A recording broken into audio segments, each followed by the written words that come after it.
नमस्कार, मी इंजिनियर शेतकरी केदार पवार. पाऊस सुरू व्हायच्या आधी शेवग्याची मुख्य छाटणी घेतली आहे आमच्या पार्टनरनी. तर तुम्ही बघू शकता, पाऊस पडल्यावर लगेच फुटवे देखील फुटलेले आहेत. आणि जी झाडं उंच गेली होती आणि त्याच्या शेंगा आम्ही काढू शकलो नाही, ती झाडं आम्ही तोडून त्याच्या फांद्या अशाच टाकून दिल्या शेतामध्ये. आणि त्याच्यावर शेंड्यावरच्या शेंगा वाळल्या होत्या. तर झाड तसंच टाकून दिल्यामुळं शेवग्याची रोपं तयार झालेली आहेत. इथे देखील बघू शकता. आता हीच रोपं मी ज्या ठिकाणी शेवगा उगवला नव्हता त्या ठिकाणी लावणार आहे. आणि बऱ्यापैकी झाडांना आमच्या शेवगाच लागला नाही.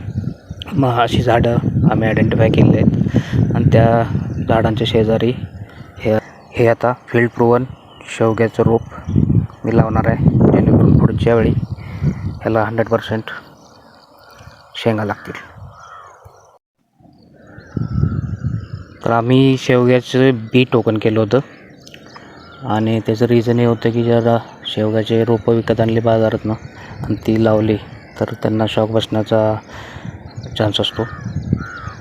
त्यामुळं आम्ही शेवग्याची रोपं नव्हती लावली. बट हे गुड रिझन आहे की तुमची फसवणूक होणार नाही. आणि ज्या शेवग्याला शेंगाच लागत नाहीत असल्या बिया तुम्हाला घ्याव्या लागणार नाहीत. आणि म्हणून आय थिंक शेवग्याची रोपं तुम्ही बघून घेतली चांगल्या नर्सरीतनं तर बेटर आहे.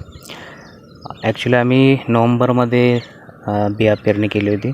नोव्हेंबरमध्ये जनरली कुठल्या नर्सरीमध्ये रोपं मिळत नाहीत, पावसाळ्याच्या आधीच बुक करावे लागतात.